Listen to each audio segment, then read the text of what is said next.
Hello, assalamualaikum everyone. So today, for class today, I just want to share with you quick tips on how to deal in the freelancer platforms. Alright, the first one I want to share with you. You can open this link, freelancer community articles. 10 red flags and warning signs, meaning that you have to be careful when you see or you receive or got any of these 10 warnings. Okay, finding a project and bidding for employers' work can be exciting a process, especially for the beginners.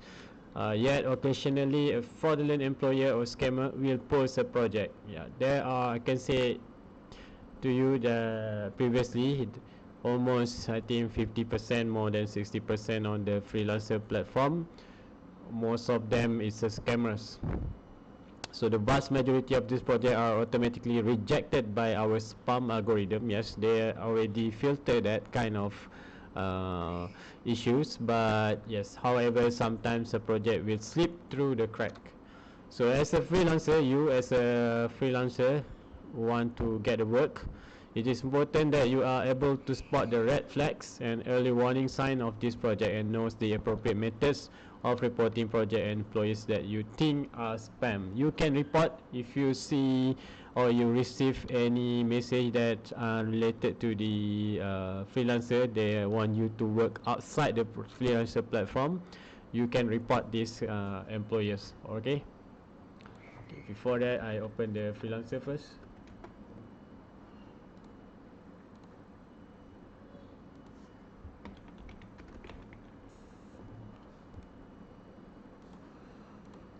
Okay, the first one on the signs and warnings. You have to be careful. My employer is asking me to send money to him, her, offsite, meaning directly via PayPal, Skrill, or Bitcoin.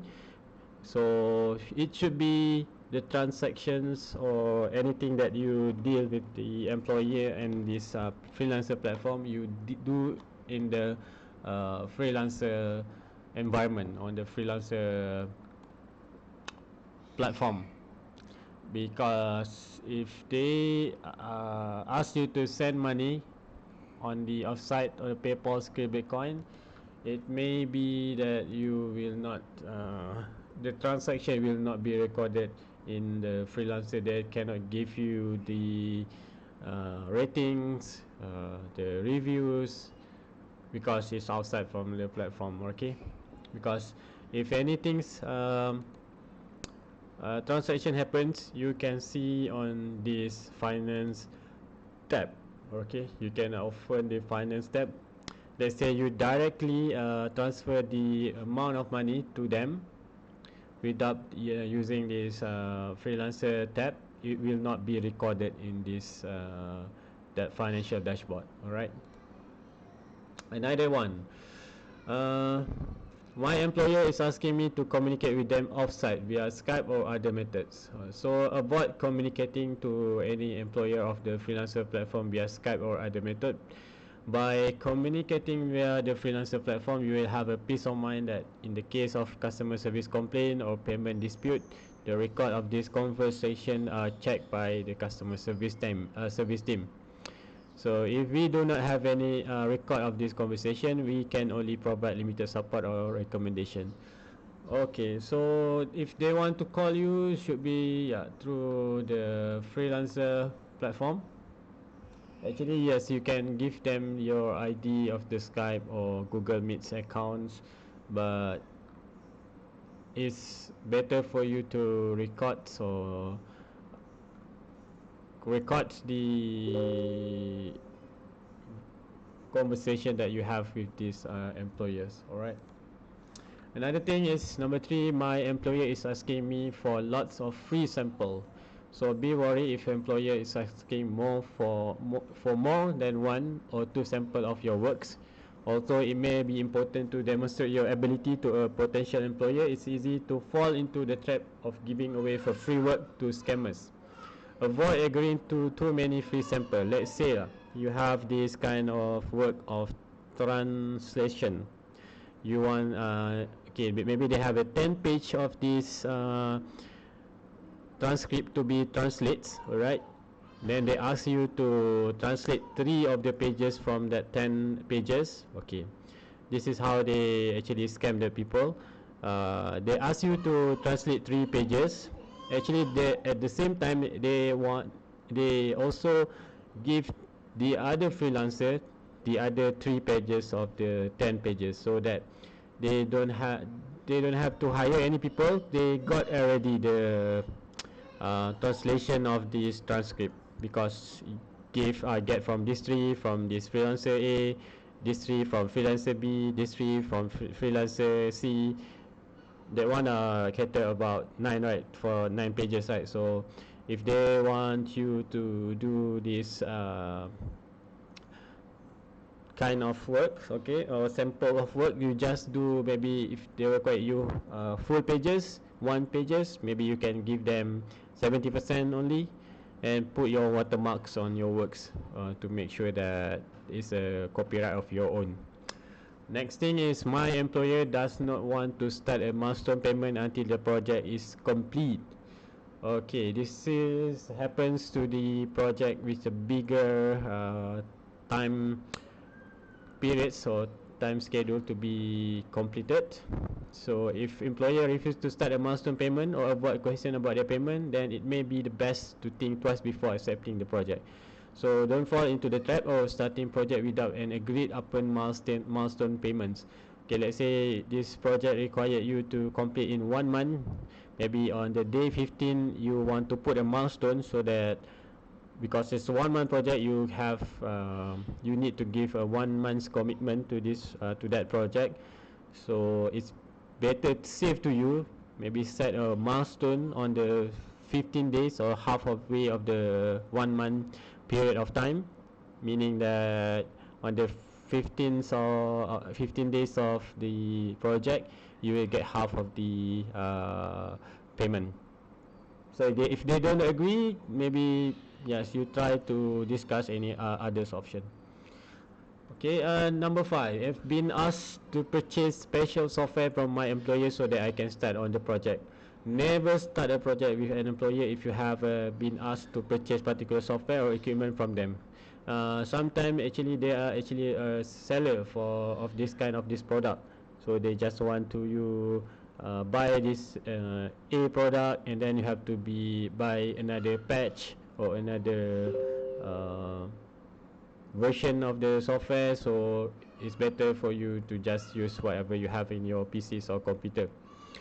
Number 6, my employer is new to the platform and has no information on their profile. As I said, if they have not verified on the on their parts, okay, let's say I want to see a project, show you some of these potential employers or scammers of where can you work. Okay, we can see this one first. Alright, as you can see, 0 project completed.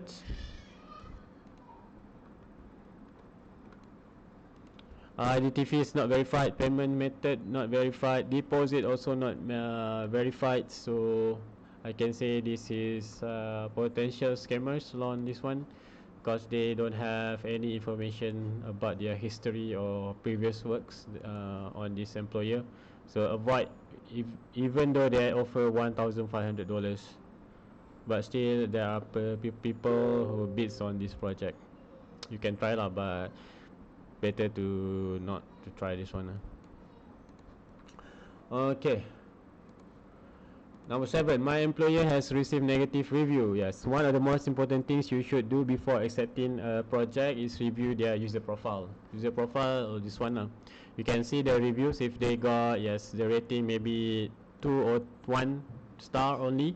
So potential that the employer is not in the good track record is high.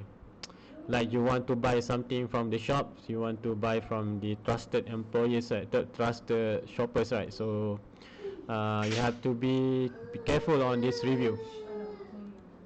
Number 8, My employer is asking me for IDs and other documents so that they can verify my identity. So do not provide any form of ID or documentation to employee even if they are asking for it, because the scammer can use your ID for any illegal or criminal things that they want to, yes, they want to exploit on this your information. Number 9, my employer gave me a link which required me to sign in to site with my personal details. So same as this one, don't give your personal details like just that only. You have to, yes, you have clarify everything on your profile here, so they should get your information from here actually, not from the other site. And last one, the project is invalid or rejected. Project that harm freelancer will be rejected and deemed invalid by the platform. So some project that violate freelancer terms and conditions involve hacking, spamming, falsification of document, creation, buying. So if project is invalid or has been rejected, then it's best not to work with the employee. Let's say they offer you a job to make something with copyright. They want to you plagiarize something. They want you to do something against the law. So better avoid that kind of the project, because if the freelancer detect that kind of project, later on they can just discard that project.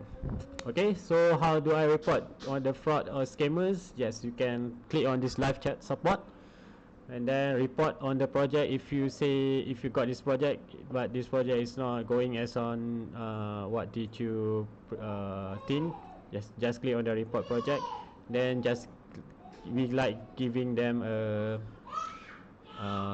reviews actually on this employer. Hopes that kind hope this thing can be helpful. I will attach this on the Google Classroom, this article, so you can check this on later. Thank you.